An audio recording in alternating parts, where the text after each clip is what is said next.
Welcome to the Turning Points Podcast.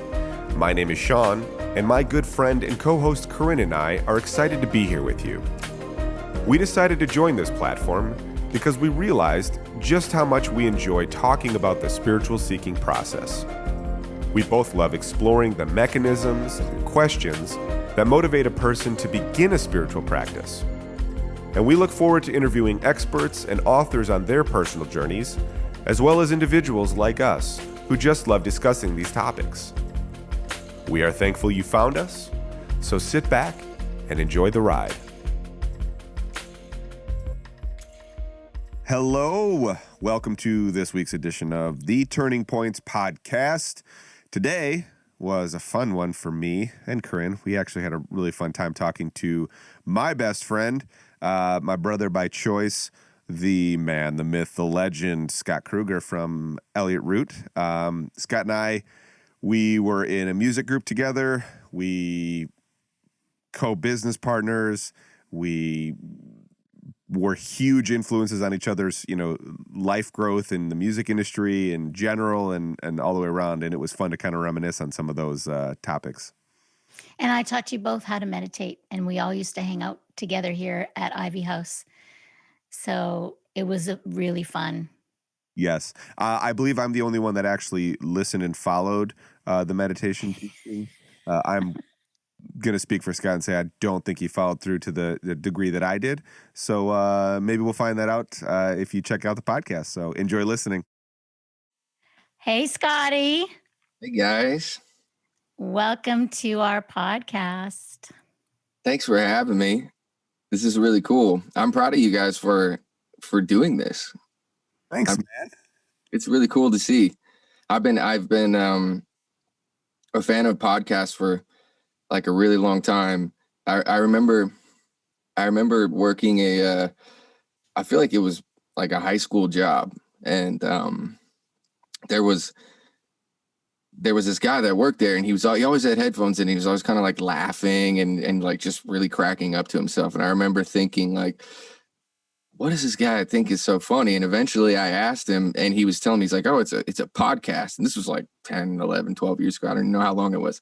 And I was like, what's a podcast? And he's like, oh, it's basically like talk radio, except like people just do whatever they want. And at the time he was listening to Smodcast, which is, a podcast by this guy, Kevin Smith, who's an amazing movie director, and he's hilarious. And I started listening to it just out of curiosity. And then like ever since then, I've loved podcasts. So it's been really fun to see like how it's just become such an amazing medium, and it's taking over the world now. It's like one of the main forms of broadcasting. So it's really fun. So I'm proud of you guys for dipping your toes into the water. Thank you. And thank you for your support, because I know right from the beginning when we were talking about doing it, you were very supportive. So it was much appreciated. Well, I know you guys just, I've spent plenty of time sitting with you guys, and it's impossible to make you stop talking, both of these things. Says the guy who started the podcast with a 1.5-minute statement when he wasn't even asked a question yet. So, yeah, we talk. I'm just saying. It's nice to see you guys dipping your toe in the water. That's all I'm saying, bro. I appreciate it. And you have been very supportive in the background, helping me for sure with some of the things and getting over some of my bullshit as well. So yeah, man, thank you for your support. I really appreciate you being on here. This is actually going to be hilarious.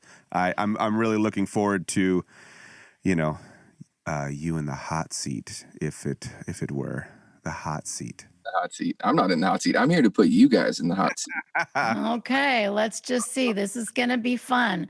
All right, Scotty, the first question that we start with is, many seekers can recall that point in time when they started to question the so-called reality that they were taught. Maybe a turning point when you went from your conditioned beliefs as a child to realizing there was something more and something different.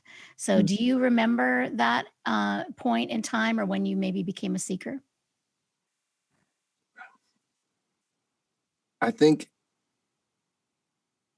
I feel like I had a pretty standard childhood. Like I don't think my eyes were open. I enjoy the seeker thing. It kind of makes me giggle a little bit, because I feel like I feel like I'm constantly just in a state of wondering what's happening anyway. So it just makes me giggle that there is like there's a name for that thing. You know what I mean? That it's like people have tried to find a way to take wonder and sort of like break it down to like, all right, here's people on left side A, and these are the seekers, and these are the people who are not. And I think we're all paying attention to these things.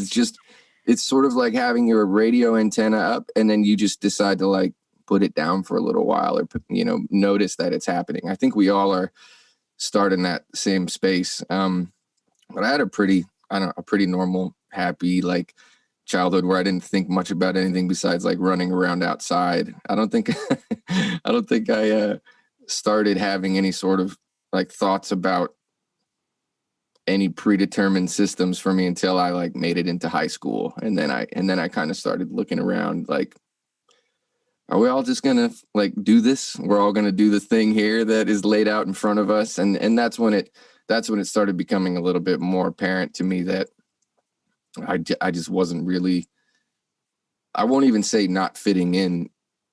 I just wasn't really enjoying it. I wasn't enjoying being a part of the system that I was in at the time.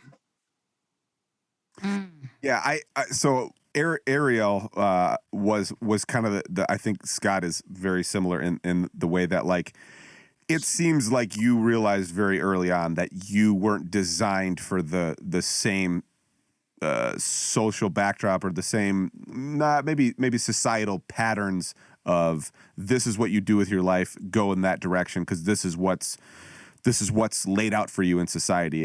Is that accurate, that you kind of knew pretty early on that you weren't designed for the standard human experience? Maybe I don't think any of us are really designed for the standard human experience.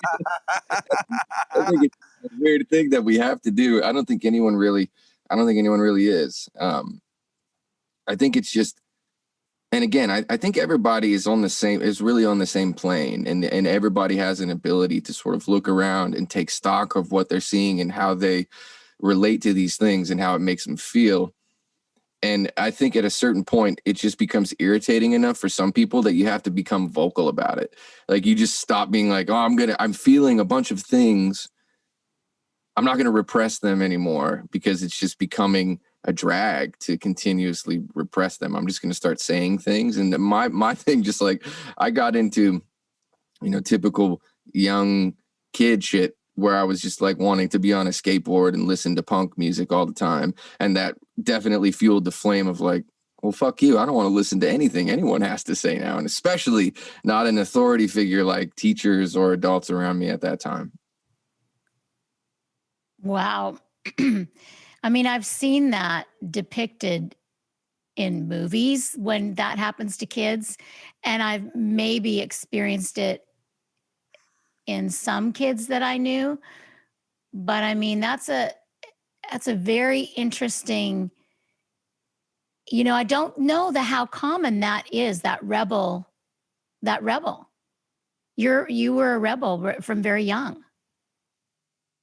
I think that's a nice way to put it. Maybe I was like a quiet rebel inside. I didn't really do, I guess I didn't do anything that would be like the classic example of like rebelling. Like I didn't seek out to try and like cause trouble in too many ways. I was more or less like quietly being an anarchist against the small little system that I was in. I was like, well, I'm just going to not participate in the things that I don't want to participate in, and sort of start constructing the next phase in my mind of like where I want to be and where I want to go. And like, I couldn't wait to leave like as fast as I could go. That's how fast I wanted to go. I wanted to get out of where I was. So that was, I guess, the rebellion, if you could call it, was just sort of unplugging from the situation I was in and just being like, all right, I'm going to move into a different direction and get ready for the thing that comes after this. Yeah, I mean, was that rebellion more dictated from maybe a sense of boredom, or this is not fulfilling, not necessarily from a traumatic, it didn't sound like you had a traumatic experience as a kid.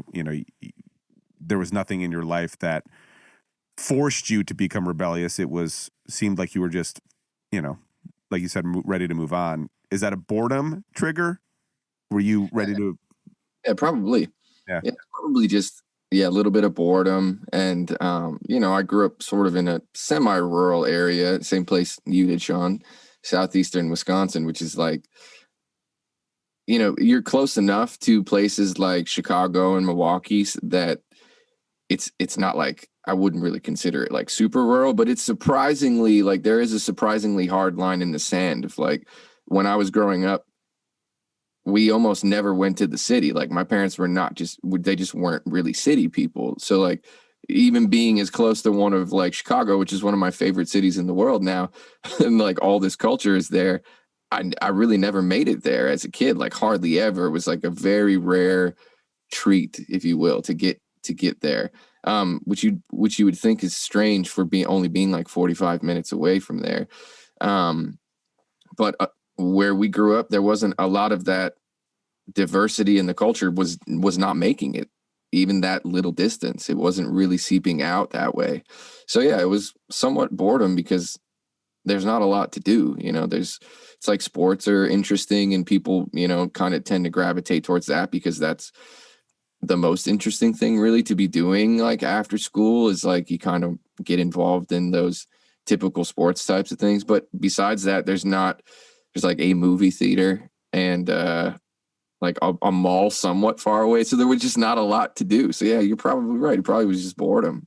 Yeah. Well, and that's, it's funny. It's having a very intimate knowledge of your upbringing from the, our relationship. It's interesting asking these questions, but it's funny to, ask them on this platform because, that I think when, you have these experiences where you're like, well, oh yeah, I had a good childhood, but I looked out into the world and I questioned the world and I not even questioned the world, but you recognized perhaps that what are we doing here?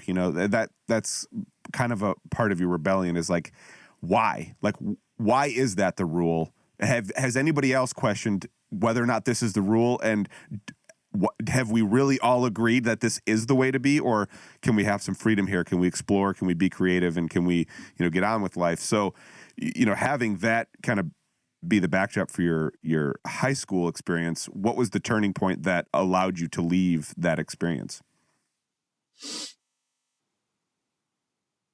Well, I think it was just, like I said, I kind of sort of started planning out like, oh, I know somehow I want to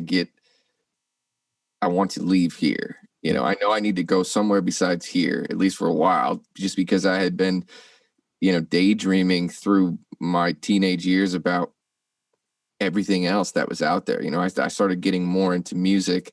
And like I said, I was really getting into skateboarding and snowboarding at the time. And like my first big dream was I was like, I want to be a professional snowboarder. I want to do that, or a skateboarder. Like I'm going to use that as a ticket out. Like I immediately started thinking of like, okay, what's my ticket out of here?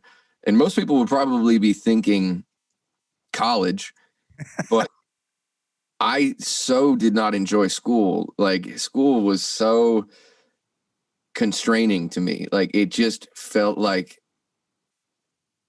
and I'm going to say this, and I'm not trying to come across like I'm like a genius or anything, but I almost never paid attention. I don't think I did one night of homework in high school. Like I almost never brought a book home, and I made passing grades without really even thinking about it or trying.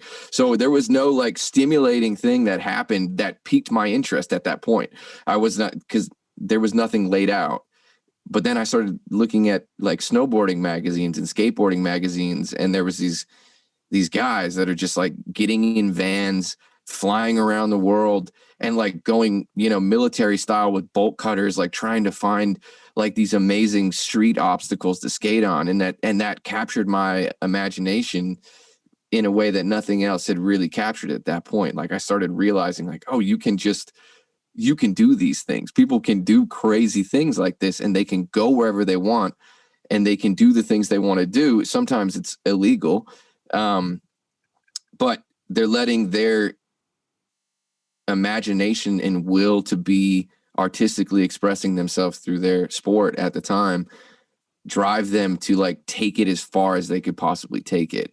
And that concept immediately grabbed me. And then I just started thinking of that. I was like, okay, I could do that. Like, I'm going to use one of those things that are not necessarily, you know, mainstream. I want to find an unorthodox method to have a ticket to leave here. So I started with those things, and I was thinking, okay, it's going to be like snowboarding or skateboarding. But then I very quickly realized, like, if the place that you snowboard is essentially like a garbage dump that they blow snow on, like you can't become professional at that, like, because there's like little Swedish kids that are like 9 years old doing backflips in the mountains, you know. So it's a very, very quick awakening on that one. So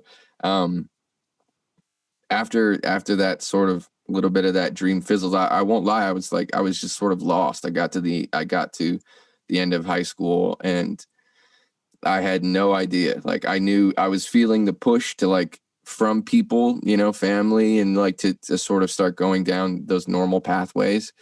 And I just knew, like, I cannot do school. Like, I actually registered for a trade school, like, because my brother, like, my whole family's always been in construction and the trades, and these are like extremely hardworking and amazing people. And my brother at the time was just climbing the ladder very successfully as an electrician. And I think when I didn't have a direction sort of planned out, that my mom just looked at like the closest example to me, and she's like, all right, just do it. You should do what your brother's doing, because that you could make good money doing that. It's a decent living.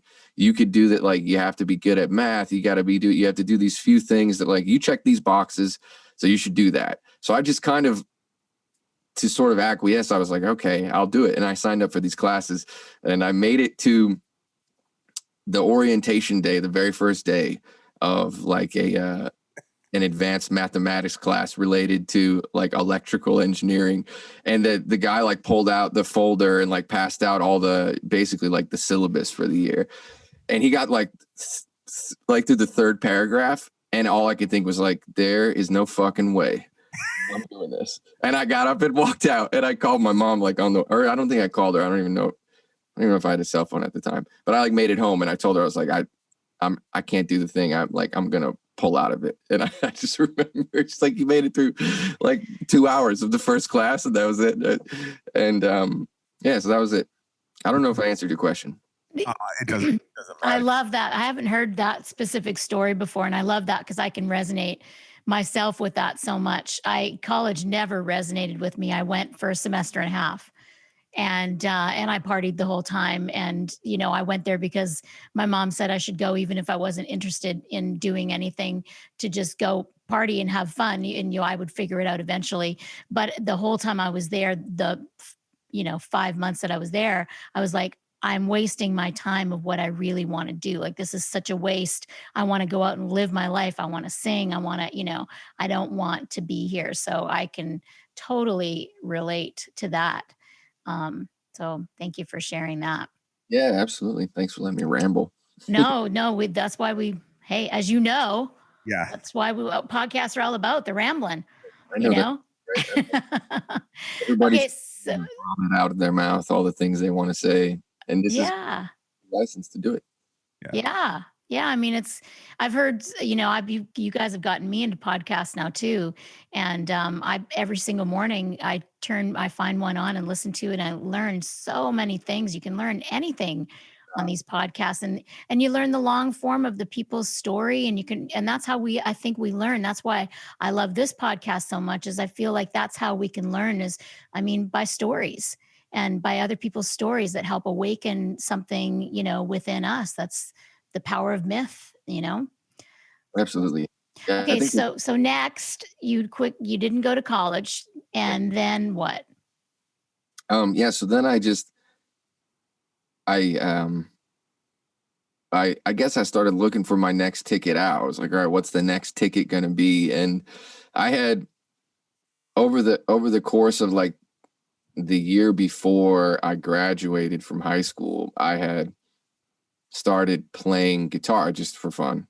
And I like that kind of just turned into me. Like I picked it up pretty quickly. Like I started learning how to play guitar and it felt really natural. I was like, this is, and it I've always been obsessive about things when I start doing them. Like I just want to, once I can have a small little bit of like the feeling of succeeding at doing it, it's like, okay, now I want to do this.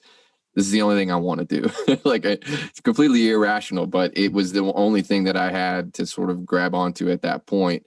That was really interesting to me. So I had started playing guitar and sort of messing around, like, you know, like everybody starts, like just playing little songs here and there for friends, like around a bonfire.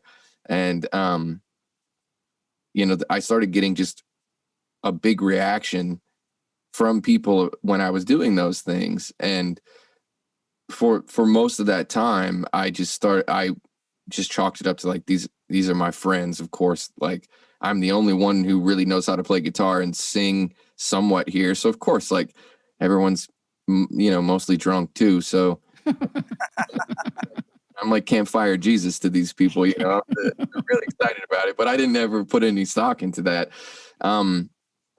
But then funny enough, I through people just sort of talking about me playing songs at campfires, I was introduced to Sean's cousin, Jake, who was like much more involved in music. He's been involved in music for like his entire young life. They were doing like, Sean's family is like very musical. Like there's a lot of performers in his family. So there's a lineage of people being involved in music programs from the time they're young. My family is completely unmusical. There's not a single other musical person. Besides, I have an uncle who is a musician, but not someone that I saw very often. So Jake was like very connected into the music scene up there. And it just so happened that his cousin Sean was working at the time as an engineer in Nashville, like professional in the music business. And Jake had like heard this, you know, a demo or something that a friend had helped me make. And he's like, oh, I'm going to send it to my cousin. And he's a professional in the music industry, so I'm going to see what he thinks. And then, you know, sometime after that, Jake got back to me. He's like, yeah, my cousin, you know, he really likes the music. We should go to Nashville and go down there and like record some songs. He says he can help us record some songs. So like, I'm just like, so we're going to leave here. All right, let's go. Like, let's get in the car and go. If we're going to leave here and we're going to go somewhere else and we're going to record music, which at the time, like my goal was not to do anything. I had no aspiration to become a professional musician at all. It just was the ticket that presented itself. And I was like, all right, I'm going to cash in the ticket and I'm going to take the ride. And so then I left and I met Sean, and then things slowly unfolded over time. Stumbled through my young adulthood into a career in the music industry.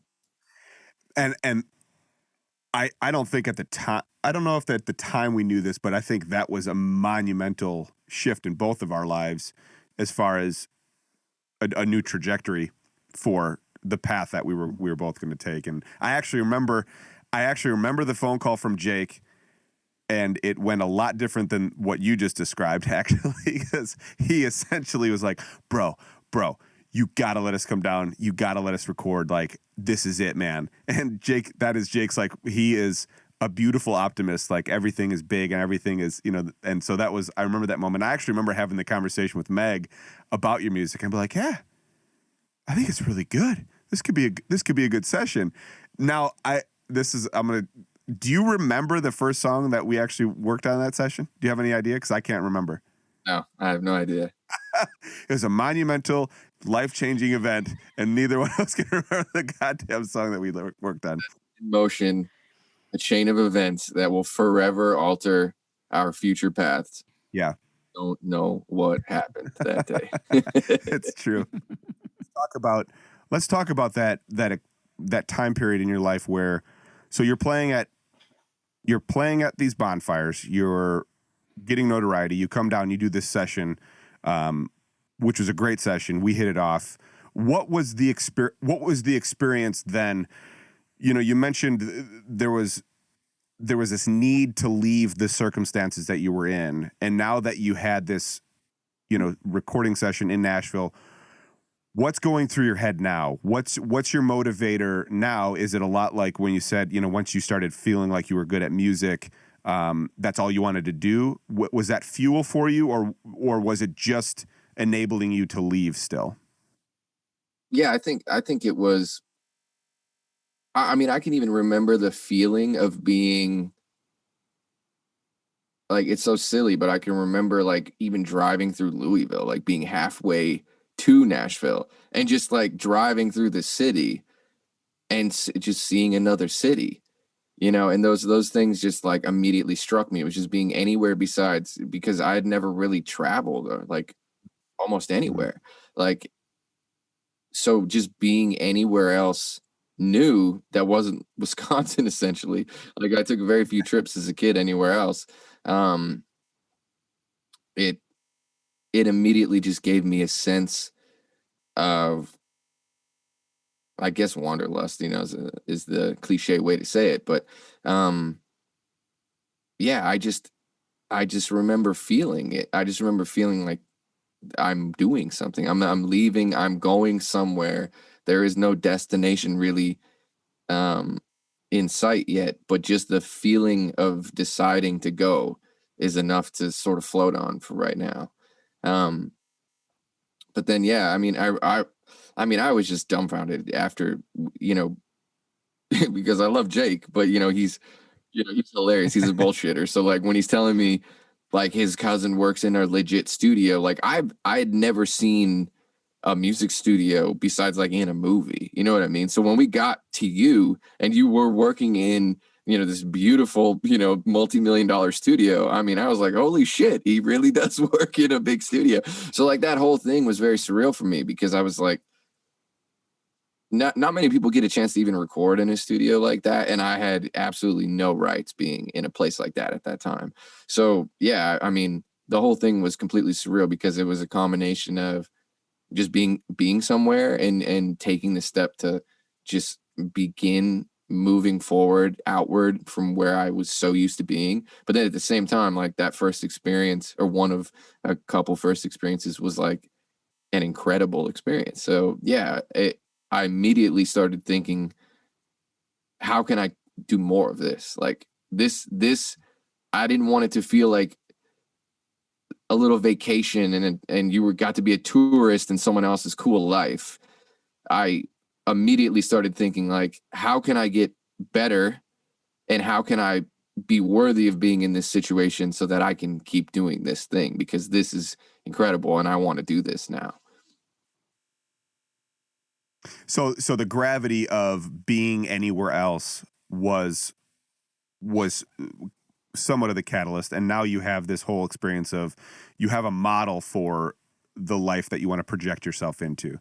You have a situation where it's, that's actually a really cool way of looking at it. I never thought about, you very easily could have been like, that was cool, I'm recharged, I got a dose of a new life, I had this little experience, now I can go back to the real world, so to speak. And that's not at all the case.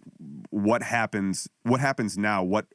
Where do you go from, you have this experience and now you want to be living a different life, or have this life where you're not just a spectator, you're actually involved in that new experience? Well, I think, I was super fortunate, not and like, and I don't want this to turn into just a love fest between Sean and I. And sorry, Corinne, but it was a nice coincidence that I met Sean at a time that I think he was in a similar place that I was, in terms of like looking for a new ticket to somewhere. So I feel like there's a very real possibility where if Sean had really just been doing his cousin a favor and like just been ready to get through the weekend, and he didn't push further, I could have just gone home and been like, well, that was a really cool experience. I have to figure out, like, I'm sure I would have tried, or what, I'm sure I would have bothered Sean whether or not he wanted me to or not. So I probably would have ended up getting what I wanted out of it anyways, because I would have just harassed him. But thankfully, Sean was as keen on seeing where things could head with that. So like he said, we had a really great experience working together. And then also we just became really fast friends. So we stayed in touch, as you know, immediately we were just talking all the time about when we could do it again. And then it very quickly became talk of like, well, maybe you should just come down here for a while. And, it also helped that at the time, my girlfriend, who's now my wife, was also very, very game for an adventure, as well. So it was like my main ties back to, besides family, was like the other thing that was a big factor for me was like, well, does this person that I love want to do this thing too? And I brought it up, leaving to go to Nashville. And she was like, yeah, let's do it. She was ready to go.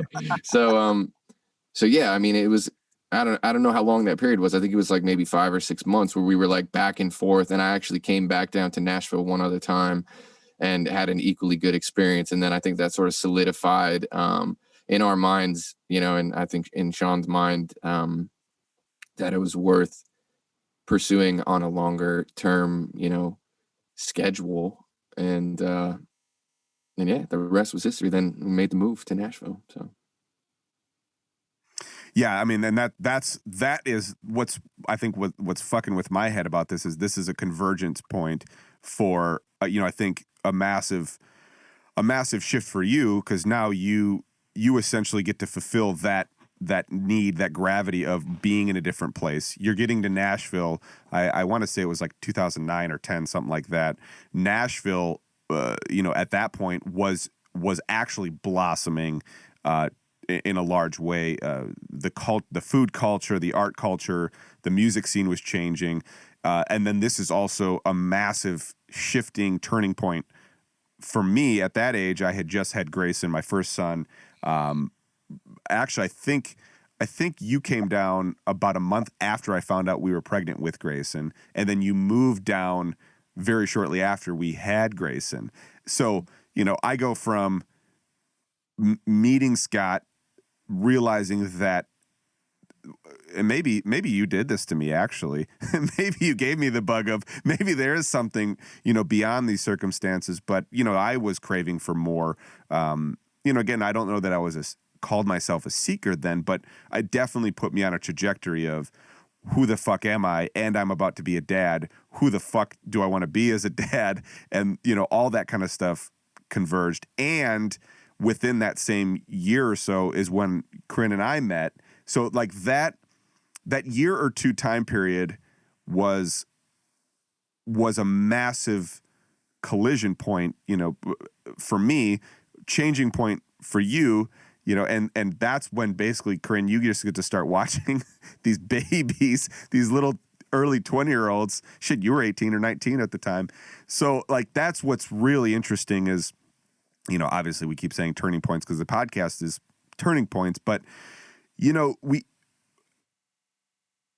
when I look back, and of course I want your version of this. Like when I look back, I do remember having a lot of conversations, and I remember contemplating this moment, contemplating this experience, and having somewhat of a realization of like, oh fuck, this is different. There's something happening here.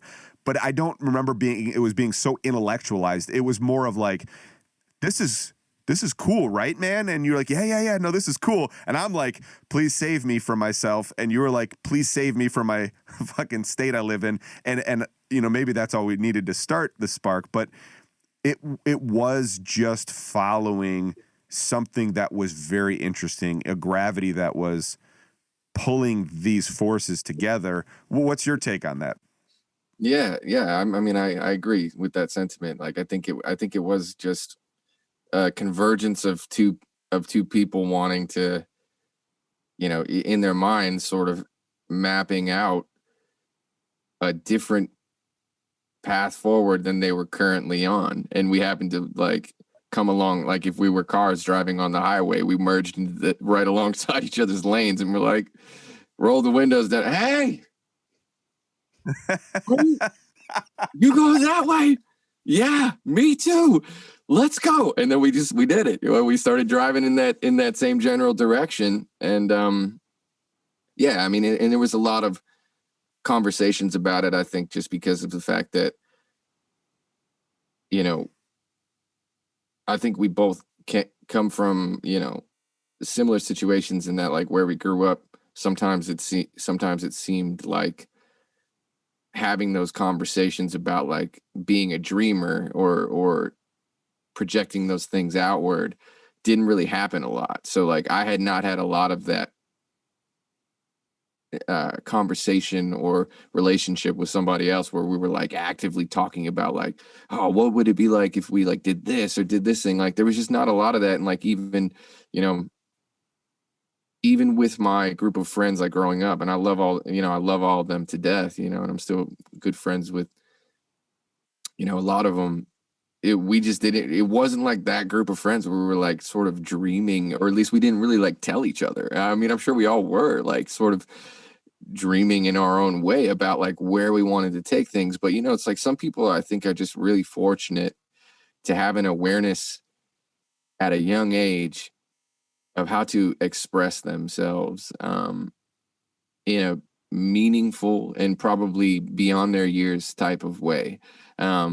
Unfortunately, too, I think a lot of times there's just like the stigma that gets placed on, like at that time, there's a stigma that got placed on those types of kids because those kids were probably like artistic and expressive, and they probably got categorized as being nerdy or, being different in a way that like, even though you feel the same way, you don't want to express it because everyone else around you is going to be pointing the finger at you in a way that like is so silly, which is what I think is so beautiful about the youth culture today, is that there's so much freer, and like I'm not even of the generation really where it was like super locked down in the way people were thinking, you know what I mean? Like I'm actually I'm in the generation that was like coming out of that and on the tip of expressing yourself and being more open-minded and freer when you were younger. And I think, I mean, obviously the catalyst being this incredible technological revolution that we are in the middle of,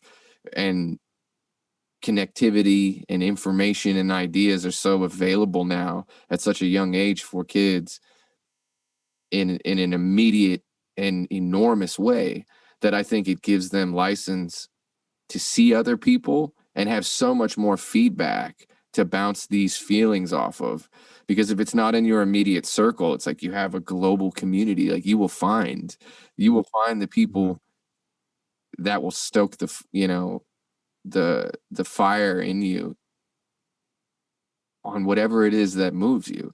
We were like just a little bit before that. So if you didn't really have the community, or you weren't confident enough at the time, which I don't think I was, to be the one who was going to say those things, like maybe you need to be the leader in your group of friends, be like, hey, is anybody else like trying to get out of here too?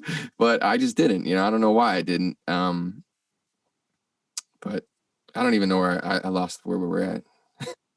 No, I mean, you actually you spent about 5 minutes not answering the question, and then you answered the question, very, very quickly at the end there. No, that's the point, is like to go on these rants and let your mind kind of go wild of, well, and that's, I think a lot of these questions are they're very hard to answer on the spot too. It's like, well, yeah, there's existential, everything happened, and you're taking this time period and you're consolidating into an answer, and that's what I think is fun about this platform, is you just kind of, get to go on a whim. And I think what you got to is like, yes, you did not have the culture,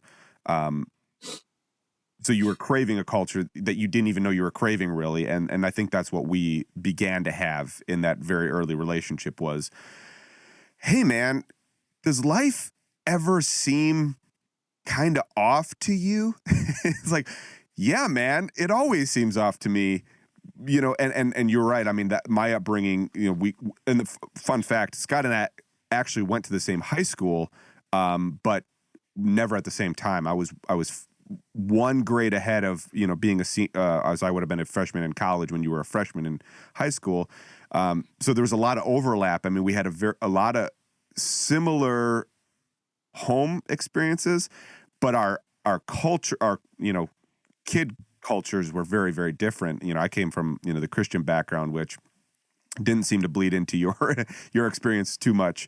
And so like, yeah, you're right. It was you were always, if you were a dreamer, you were kind of a loner, because otherwise you'd have to be a leader, a rebel, and a dreamer all at once. And that was just too many things to have to deal with in a high school that was going to pin you as an outcast for just being one of those things, So yeah, we did have that, the very early stages of that were incredibly fueling, very chaotic. My wife at the time hated it so much because she was comfortable with, that who I was. And now all of a sudden I'm becoming this person who's outwardly questioning, where before I was inwardly, questioning. And that was the catalyst that Scott brought to my experience in that creatively. And I've always been very grateful of that relationship, because it was the rebellion that made you question your circumstances. You gifted that ability to somebody who needed to rebel and question mostly the beliefs that were inside, that were not serving me, that were keeping me in a box. Of course, I blamed everything else, but over time, and we'll get there, I learned that I am the creator of this box. I'm allowing other people to participate in becoming that box. And that's what kind of unfolded this whole time. So anyways, that's my rant about the question that I didn't even ask. And that's what's funny is, like, I know these things happen. We have these little timestamps. Corinne, do you remember, I want to get your perspective on what it was like watching Scottie and I in that early stage of, 24. What was your take on, because we both kind of fell into the Ivy House, early life. I loved seeing, and I still continue to love, the young people that come to Ivy House, the musicians especially, because I was a young musician, moved to Nashville when I was 26, when I was 25. And so when I recognized myself in you guys, when I met you, when I first met Sean, and he helped me move into Ivy House. So here we're realizing now, looking back now as we're doing this podcast, of all the converging roads that Scottie was talking about. And, Sean found my yoga class, and then learned how to meditate from me, and then helped me move into Ivy House. And then he wanted to keep Ivy House to himself for about a year. And then finally he invited Scottie over. And I loved sharing the spiritual aspect with you guys, because I knew, like, that's what helped me as a young singer in Nashville to balance myself, was to share that spirituality. And so I loved sharing that with you guys. It was exciting for me to see you guys grow spiritually and as a community. We had so many dinner nights here and music nights here where you would play with me on New Year's Eve and then go out and do your gigs on the road. And so it was beautiful to see that reflection of what I did, 25 years prior, and seeing how that the people that come to Nashville. I remember when I first came to Nashville when I was 23, checking it out a year or two before I moved here. And I remember I was staying at the Hall of Shame down by Shoney's, the Hall of Fame. Everybody called the Hall of Shame. And I had my little fringe jacket and my fringe boots, and getting off the plane to try to get a publishing deal.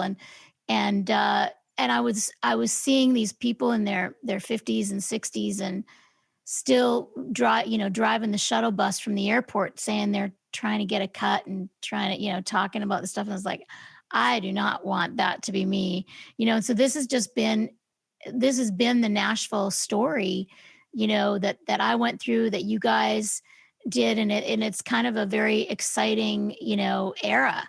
And then you add the spiritual aspect to it. And so we, I feel like Ivy House was like a touchstone for you guys. It was a gathering place, and you certainly gave a lot to Ivy House. Both of you, helped out here so much, as well as us giving to you. You gave back. And I know the joke was always, be careful how much you help Corinne, because you'll be roped in for a lot longer than you think. You have like a couple really great meals and like these nourishing conversations, but in the back of your mind, you're like, I know I'm going to be mulching a fucking garden for this. That's true. There's like a post that needs to be dug into the ground or something over there needs to happen. And like, just, I know Corinne's got her checks and balances list in her head. She's like, all right, I'm going to give a little spiritual love right here because I need to get these. And now I've got Julio. I've got Julio now that does my mulching, and he does whatever I ask him to. Probably so much more efficient than getting dummies to come over. Oh, for sure. We were never efficient. Oh, never. Yeah, because we always had the external influence of Satya being there as well. And it's like, you can't do anything with Satya. Like, Satya is the most hilarious. His way of doing things is the most Indian guy way of doing things. Like, you could hand him a hammer and a nail and be like, put it in the board. And you turn around and he'll have like a shoe instead. And he'll be like, no, where I'm from, we do it this way. And it's like, why are you doing it that way? Well, that's just the way I'm going to do it. And then like the nail will never make it in. It will never make it through the board. And then somehow that will spiral into like having a coffee and a cigarette and talking for 2 hours with Satya about something else that has nothing to do with us doing the actual job we were trying to do. Exactly. Yeah, man. And then that was the early life, and that was very enriching. I remember leaving Ivy House and being like, I thought we were supposed to get something done, but now my head hurts because my mind was blown by this conversation we just had about something that I didn't even know existed in life. And that what a trip, man. That was that was a fun experience. That was a very fun experience. Huh.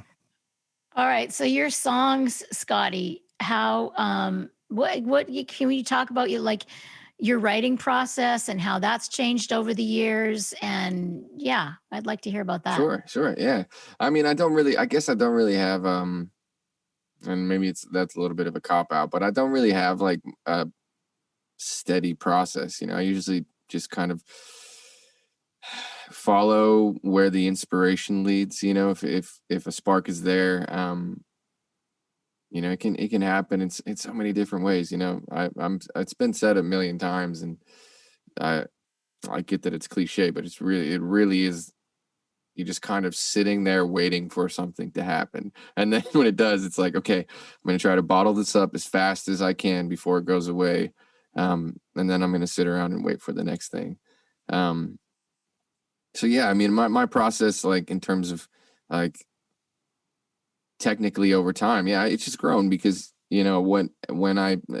when I first came here, I didn't, when I came to Nashville, I didn't know anything like about music at all. So I've been super fortunate over time, as things have progressed a little bit further, career wise, to just, sort of one by one, people who are much better at what they do than I am. I've been lucky enough to work with them. And then you just sort of, you're borrowing little things and learning tips and tricks and method and feeling the entire time. And I think anybody who becomes, great at what they do, it seems like a lot of people have the same thought process of looking at how somebody else does it and trying to see why the way they do it gets them to where they had something that moved the person watching what they're doing. So you kind of just look at different things. Most of my process has just been looking at people who I admire's process and trying to figure out like what bits of that I can glean off and use in my own way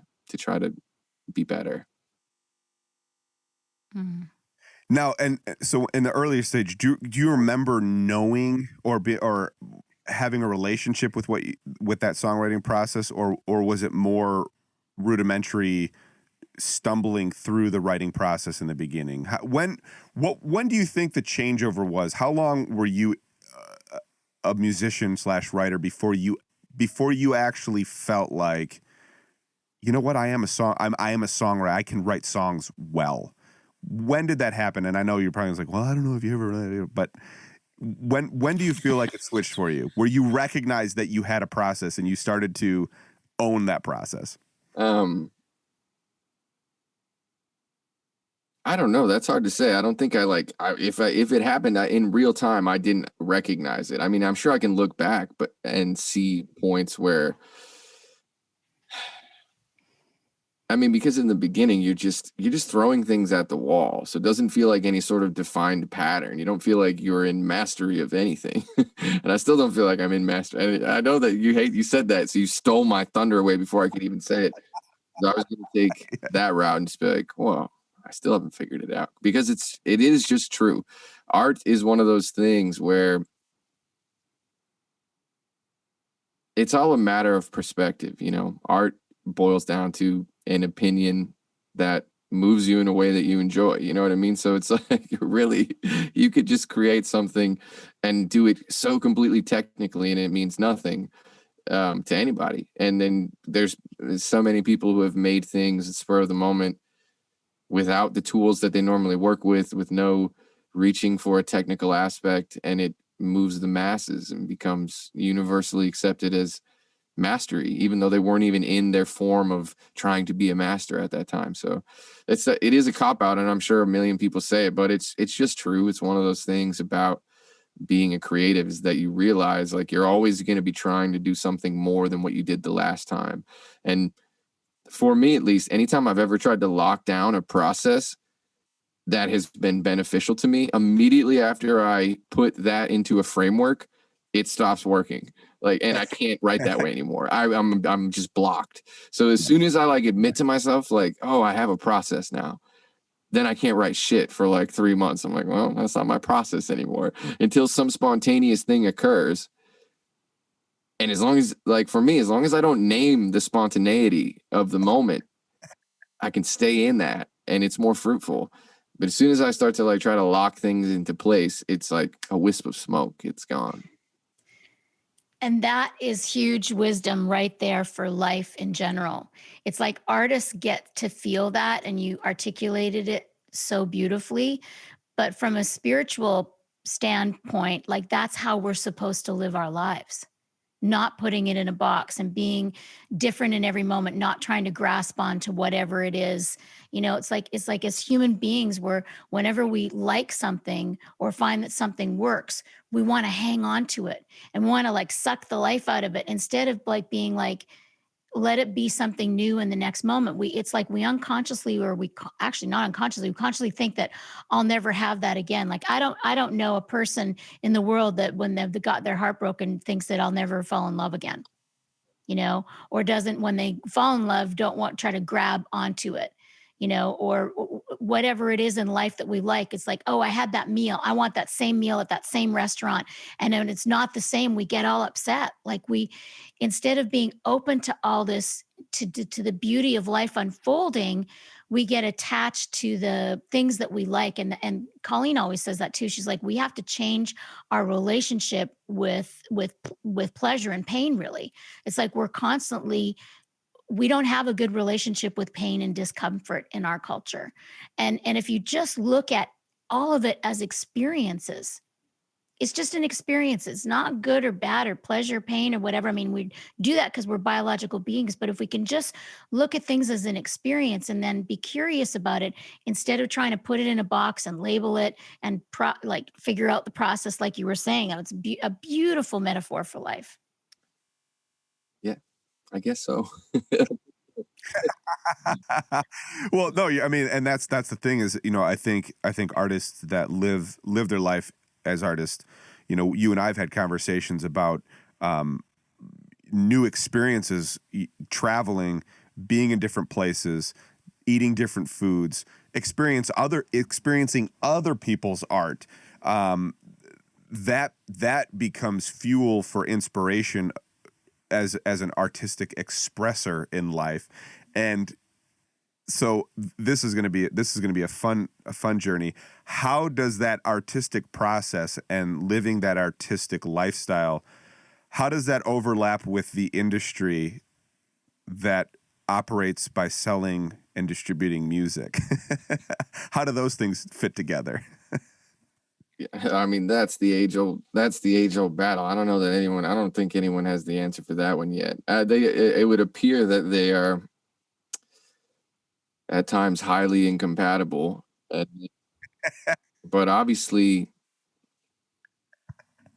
it's a massive business and everything needs a wheel. You know what I mean? Like, I'd love to sit and you know, get on a soapbox about the music industry and try to pretend like the machine doesn't need to be there. You know what I mean? Because the cooperation that is required amongst human beings to cut out the machine is just one of those like sort of utopian philosophies. You know what I mean? Like it would take so much for people to say like, well, we can cut out the middleman and like we'll just take care of you as an artist. You know what I mean? It's like that's a super lovely thought, but people have shit to do. You know what I mean? So they're not worried about whatever the fuck you're trying to get across with your lofty ass thinking. You know, your whatever you think you're trying to do.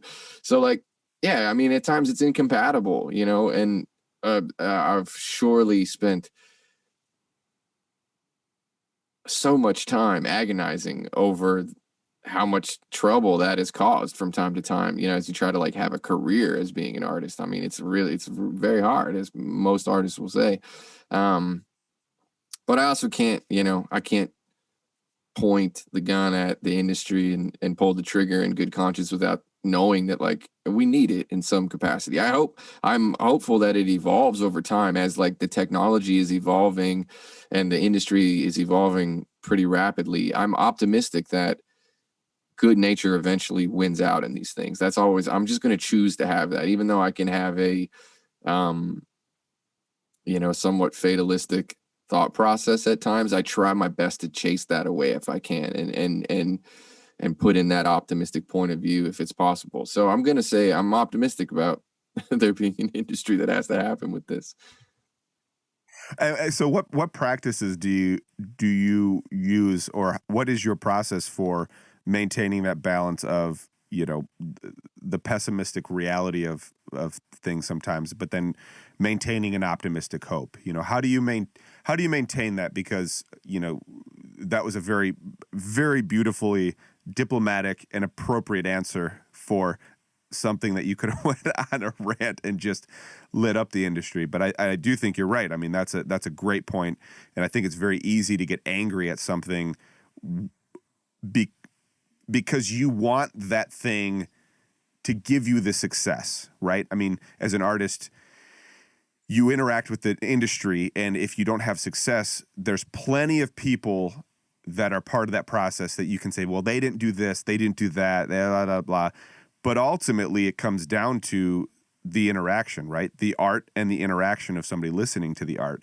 And there is something in between that interaction on a large scale. You know, you can go play bonfires and you can go play small arenas, but if you want that outreach, you do need to be a part of a system.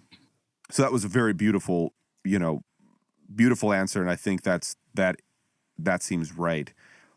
How do you and how has it been to maintain hopeful optimism in the worst, you know, very incompatible circumstances of the industry?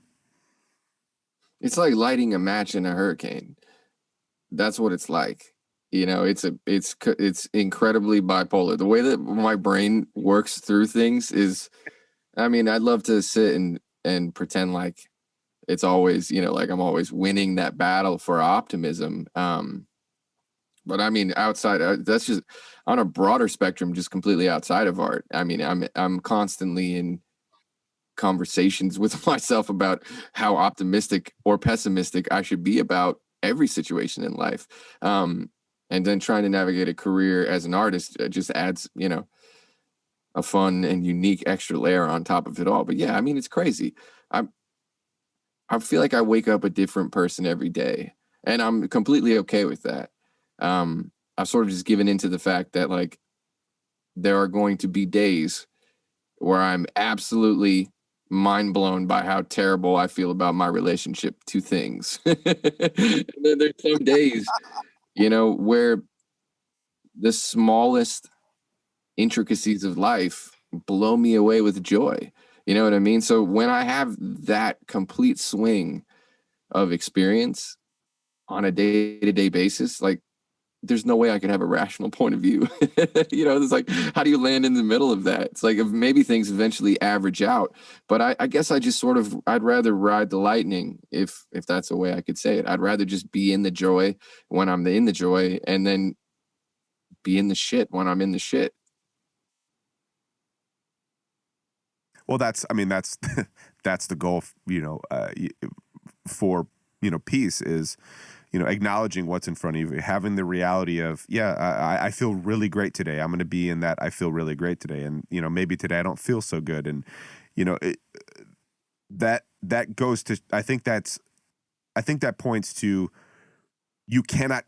nobody can really control how you're going to be tomorrow in really anything. And, I think that is isolated. I know you well enough to know that is that very, very clearly is your process. But I think the dysfunction that happens in ourselves, our discontentment that happens, is because we want to be able to say, tomorrow I'm going to be like this, and the next day I'm going to be like this, and the next day I'm going to be like this.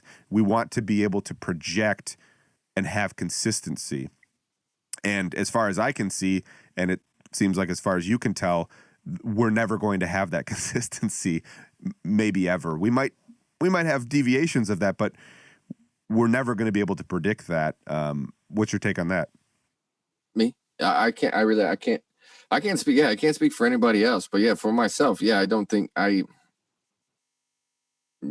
mean, of course, I think we just have everybody. Sure, I think you're right. Everyone strives for consistency in that, or like, I'd like to lock in a certain way of feeling all the time that is more enjoyable to be in. And this speaks to your point, Corinne, of being uncomfortable with being uncomfortable and in pain. It's like, of course, I think it's just instinctual to try to want to be happy and lock in that frame set, of course. And I'm not even I won't say that of course that's my goal. Like, who doesn't want to be feeling good all the time? Yeah, that's my goal. I haven't given up on finding out if that is possible, but I don't plan for it anymore. I haven't let go of, like, I don't even think I can let go, because I think it's just innately programmed into our evolutionary, makeup somehow. Like, we just have these, at a certain point, the thinking mind cannot separate from the physical nature of the brain. You know what I mean? You are battling synapses up there. You can't. So at a certain point, you just kind of like hoping the machine that's working up here lets you into its makeup enough to, like, kind of futz with some of the gears and, like, try to work it out. But there is a level, I think, of programming that's very, very, very hard to remove yourself from. So yeah, I've given up on planning for that consistency. I will always remain hopeful for that. But I don't really mind the inconsistency anymore. That's beautiful. I think that's a good winding down point. Yeah, man. I mean, you nailed it, dude. I mean, I appreciate your perspective on art always. And I have always appreciated the challenging, experience of that, and we've run into each other constantly. We're now I feel like is the best conversations we've had, because we've had these perspectives together, but we've also had these perspectives apart. And now we're sharing in that artistic, conversation arena. And man, you've been a massive catalyst for shift in my life. I've had the honor and privilege of watching you grow as an artist, continue to grow as an artist. We're still having these, I have no idea what the fuck's going on in life conversations. And every time we have that, it's beautiful, and it makes me want to have more. And it makes me freer. It makes life feel more like a playground, to have you as a brother by choice. And, thank you for being in my life. Thank you for sharing with us. These are fun little conversations to have, and, we just got to keep having them. Man. And thank you, brother. I agree. And I share that sentiment. That I very much appreciate our long running brotherhood. And to you too, Corinne. I mean, you were like the unwavering mother figure that just exists. Like but everything that's great about moms, you have those qualities, but then also somehow you have figured out a way to not have the annoying qualities of a mom. Because that's one of my favorite things about you, Corinne, and also about the Ivy House, which I think is so magical, is there have been times of more consistent, like where I see you, more often. And it makes me sad that over the last few years, just because of life, like being busy and traveling more and then starting a family and all those things, it's just gets harder, like to spend more your free time is always spoken for.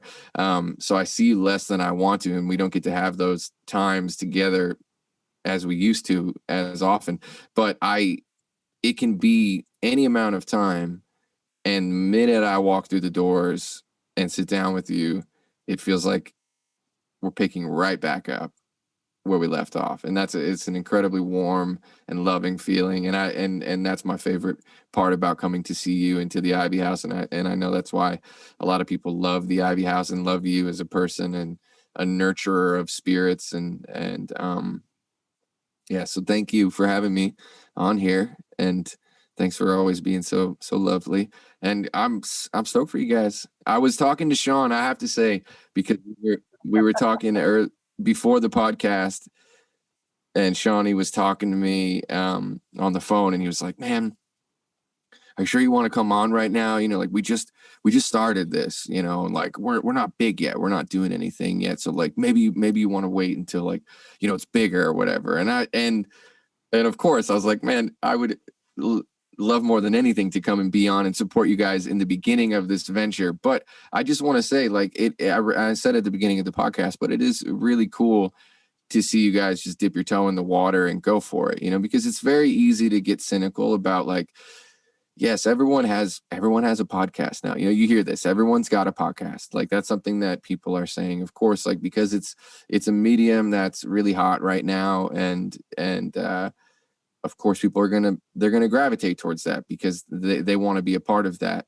But I think outside of that cynical point of view, to me, it's so human to have these conversations. And I think that's why podcasting is so interesting to people, because it just feels like you're being led into someone's life. I've spent so many hours traveling around when we've been on tour with like companions of just complete strangers in my ears for like hours and hours at a time. And I'm like really in there. And like you said at the beginning of the conversation, Corinne, like it's magical how much you can learn for free from people and how much they're willing to share. So, all that to be said, like who would not want more voices there? You know what I mean? Like I just can't be with that cynical approach. Like, oh, everyone's got a podcast, so you shouldn't start one. That'd be like walking up to someone, talking to someone at the gas station and being like, hey man, I don't know if you know this, but like there's a lot of people talking in the world. So stop. I don't want to hear you talk anymore. It's like, what is the point of that? Like that guy might tell you something that changes how you feel today. You know what I mean? And there's so many beautiful moments about being a human being. And I think this is one of those mediums where there's just not a lot of schmear over the facade of everything. Like there is, it just seems a little bit more real. And I think that's the not so secret behind why this has blown up in the last 5 years to be this giant thing. Like it's so big now and you can reach so many people and the technology is incredible. So anyways, that was my long-winded way of saying that I'm proud of you guys for doing it and not letting the cynical approach of like, oh, are we big? Can we be big right away? Is this worth our time? I think it's always worth your time. And especially your guys' points of view are, they need to be heard. So congrats on starting it. And if you guys do get like 8 million followers, like follow me on Instagram. Have me back on. Yeah, we'll have you back on when the lighting's better. Yeah. No, your lighting's perfect. Yeah, I know you're giving me shit about it being too dark. You just want everything bright. Everything has to be sunshine for you. So it's like, yes, it's true. It's true. I am drawn to the light. Well, we love you, Scottie. Thank you so much for your kind words and your time. And, just love you. I'm got to go listen to me some Elliot Cool. Root now. Let's do this again. Good luck, guys. Thank you. Good night. I love you, man. Thank you. Yes.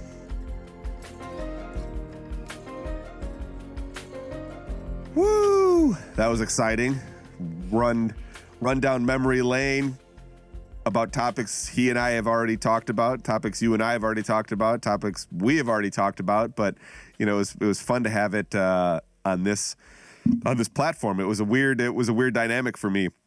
I was having this like breaking the fourth wall of like subjectivity and objectivity, having a conversation about him with him, but totally from a different angle. So that was really cool to participate in, I guess.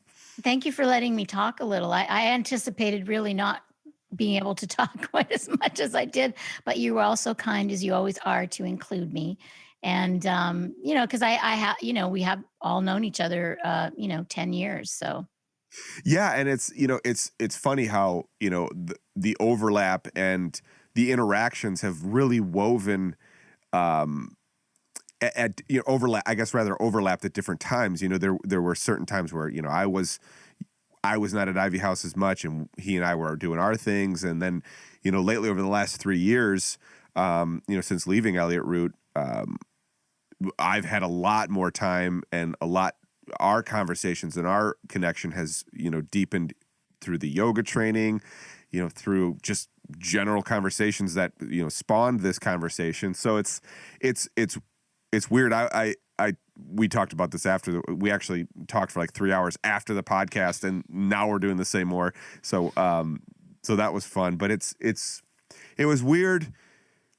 It was weird in an enjoyable way, and I kept on kind of having this surreal objective experience of what is happening here, because we've all gone through so many different challenges and life-changing events since we've met each other. And I can speak. I could literally speak for days about all my challenges over the last decade or so, and and I know almost all of his. And you and I have talked about all of ours. So it was this convergence of separate but very close experiences. But I just felt really thankful when we got to the point where we talked about where he and I met, and it was weird because as I was talking about that, I was like, that's basically the same time that you and I met, relative, within that same kind of that point of meeting, and so I felt like, man, that point of convergence is so many different versions of me ago. And I felt very thankful, but also very proud, and just kind of like in this space of how in the fuck did these two people get convinced to stay in my chaos from that point to now. And on top of that, I feel closer with you two now than I ever have. And it was just all happening during the conversation. So it was a trip, man. Oh, that's so great. Yeah. I mean, it was like, because the three of us would hang out at Ivy House with many other people too, for hours and hours and hours, and just talk and play music and have these wonderful conversations. So for me, it was just like a natural extension of that. Although, yeah, we kept on topic, and I just enjoy Scottie because he's very smart and very well spoken, and maybe that's what was freaking you out a little bit, because the other side of him too, and this is like an interview aspect more. Yeah, well, and that's the funny thing is, like, it's weird to ask questions to a person that knows way more than you're even asking in the question, and that the person that's getting the question asked to them is not going to answer, as deep as I mean, there's just not enough time to go. And so like when somebody that intimately from an artistic and spiritual experience from, I mean, we have been through absolute shit together. And, I'm extremely proud, and I'm, hint, hint, stay tuned to what Scotty's got coming up sooner than later. I'm not going to say anything more than that, but pay attention to what he's got going on in the near future, because I think it's going to be really cool. And I'm excited, and I'm proud of how he has, we talked about seeking and, looking for something. And we were talking about this, I don't know if it was during the live, we've been talking for 6 hours, so I don't know if it was part of the live conversation, but we talk about seeking and, seeking happiness or seeking whatever. And, I was realizing as we were talking, our experience really has been very in sync of crafting that diamond state that I think I mentioned in the live, podcast earlier. Facebook Live, yeah. What we've uncovered is truly something uncovered. We've in a lot of ways helped each other uncover the falsities or the ignorance or the naiveties that existed that were stopping us from being more true versions of ourselves.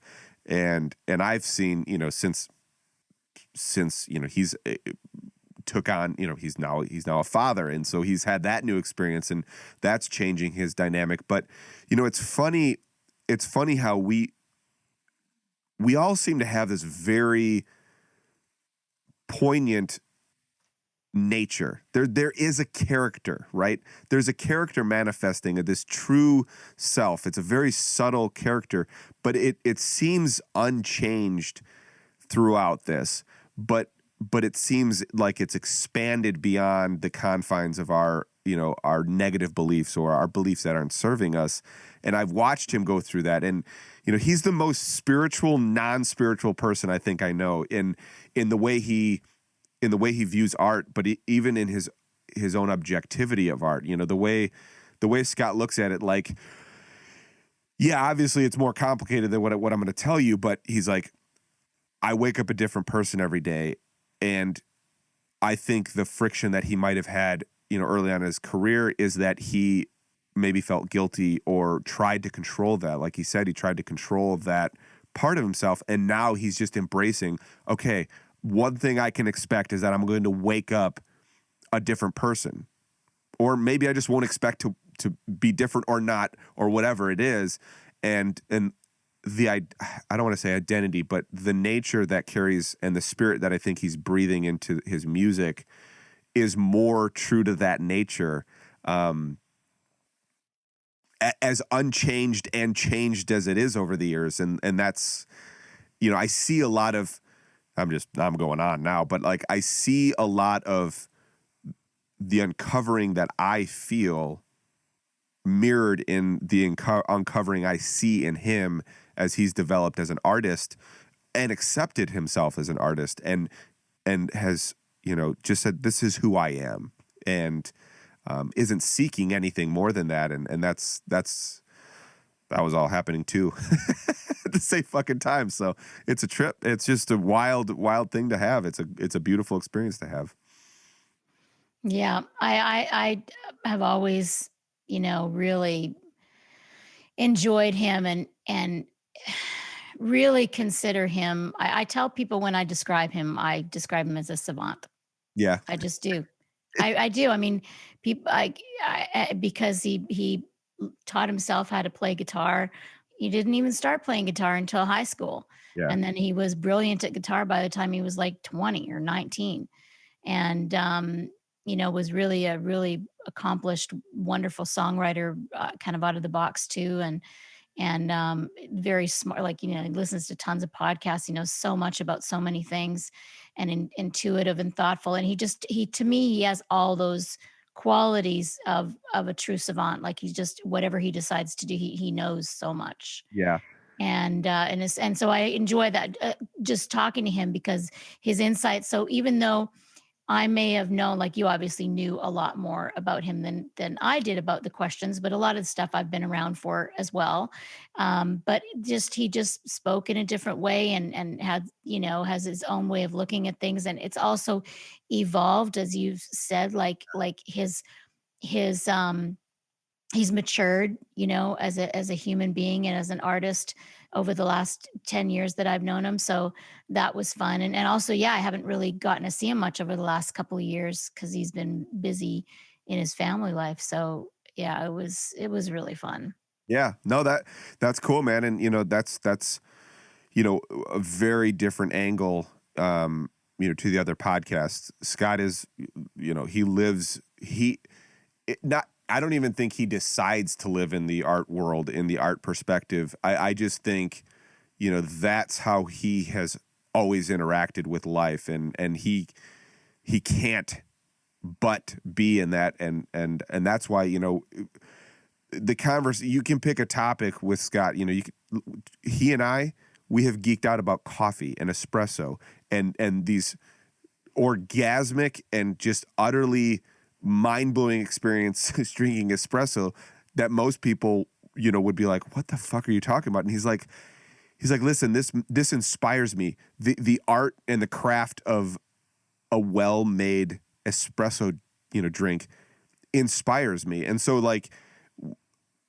I think our career was learning how to draw inspiration from our surroundings, draw inspiration from people and topics, and and that's spiritually, you have done that, and that's what we were talking about earlier. Was now it's compounded. Now that you're aware that this is what feeds you,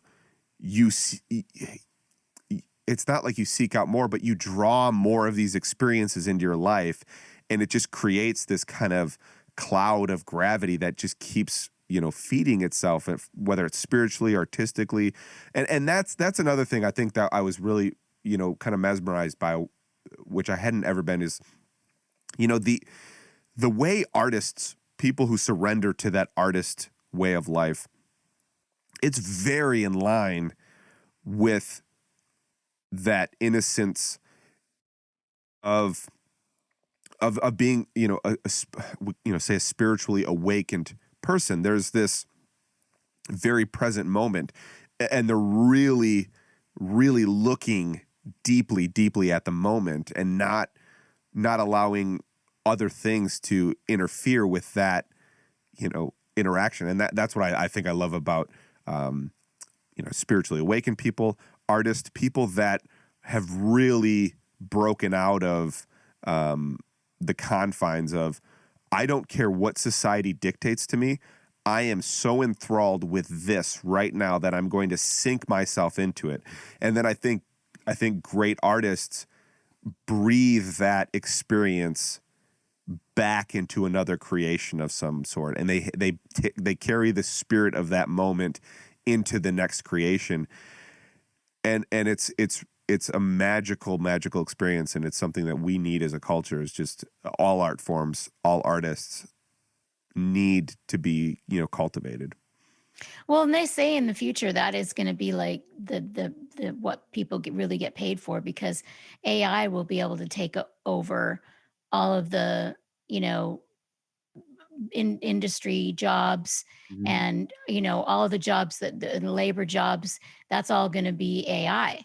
And Yeah. so in the future, creativity and artistic ability, that's going to be the high commodity, because that's what the AI doesn't have. Well, yeah, that's going to be the interesting convergence of, essentially the spirit, soul, consciousness versus advanced intelligence, right? I mean, and that seems to be our battle right now internally. We have this conscious state, we have this intelligent state, we have this animal state, we have kind of this weird amalgamation of consciousness and awareness that's happening internally in this flesh bag. It's just it's trippy, And that I imagine AI is going to be a reflection of that chaos, of that interaction. And it'll be, I was just reading something today about spirit, the origin, the root of the word spirit, I guess it's a Greek word that basically, from what it said, is to breathe life into. It's about the breath, it breathes life into something, and they would use that in the context of spirit is the breath. Spirit is, that which is breathing life into this body to animate it.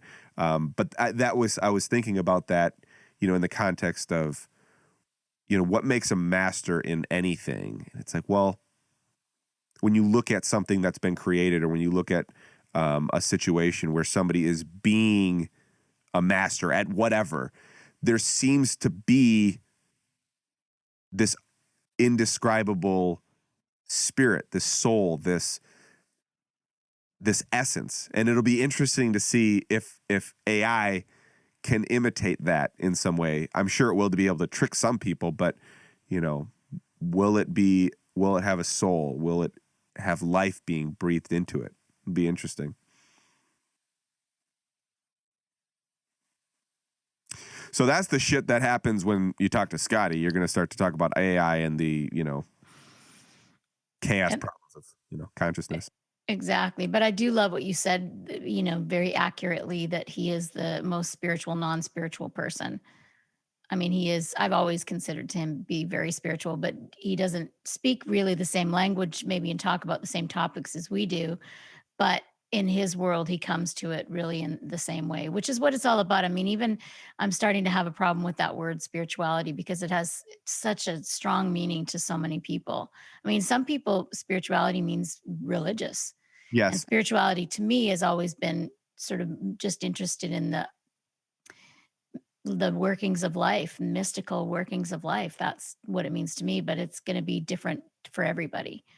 But for me anyway, he does embody that. Yeah, and that was a perfect place to wrap up, but I'm going to ruin it by, I agree with you, because, we do use these words, and in this reality, we need to have identifiers to communicate the interaction that's happening. And I'm lately I've been saying dysfunction, like, we talk about empathetical dysfunction. Empathy, the act of the interaction of the process of empathy is one thing, but there is a dysfunctional aspect to empathy. And that seems to be true, or that seems to be a common theme. You talk about the spiritual seeking. Well, yes. I mean, if you're going to have the conversation about it, let's call that what it is. You're looking to uncover something that doesn't seem to be present. What my spiritual seeking has seemed to do is uncover something that was always there. I couldn't see it, or I wasn't aware of it, or I wasn't present to a nature, an essence. Now that I've uncovered it, I realized that there wasn't anything to find, but there was a process that needed to happen to uncover that which didn't need to be found, Was there nothing to find?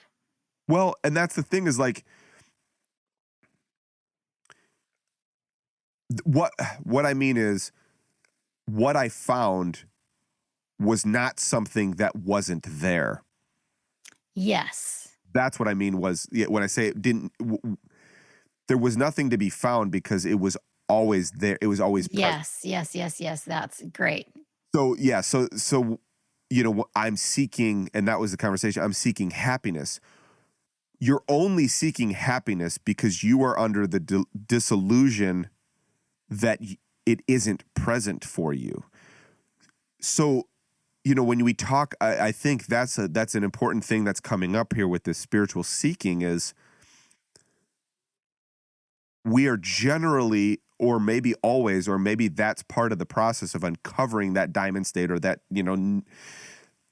that space of true nature, that spiritual essence, that godliness within us is you're only seeking because you're moving through a trauma or a belief or a program that has convinced you it's not there.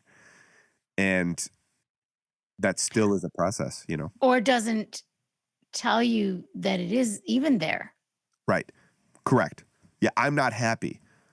Well, I got to go find happiness. Well, you might end up just discovering that your choice was that you're not happy. You can choose happiness, or you might discover that that's not the highest state to be in. Happiness is wonderful. I'm not saying we shouldn't be happy, but you know, you talk about contentment, deep peace. You know, that transcends that happiness in a lot of ways. And you might not find contentment unless you sought after happiness and realized it wasn't the end all be. You know, Yeah. So Sure. the point is, like, seeking something and being in the process of seeking is one thing. Having the dysfunction of I identify as the seeker, you're just adding another layer of lacking. And you're just kind of building that lack of, well, I'm seeking happiness. Well, I'm always going to be seeking for happiness. Now you're like, oh, I'm always going to be seeking. I'm never going to find. And you just keep, you know, that's the tactic of the ego, is to convince you that it's not already here. But then, you know, I think there's a point where you're like, well, in the present moment, you have access to everything, you know, and that's that. At that point, we enter, you know, that void of God where it's really difficult to discuss and talk about. It's better to just sit and breathe and be in that space. And that's a good point to end on. I love you. Thank you very much for enduring Scottie and I for all these years.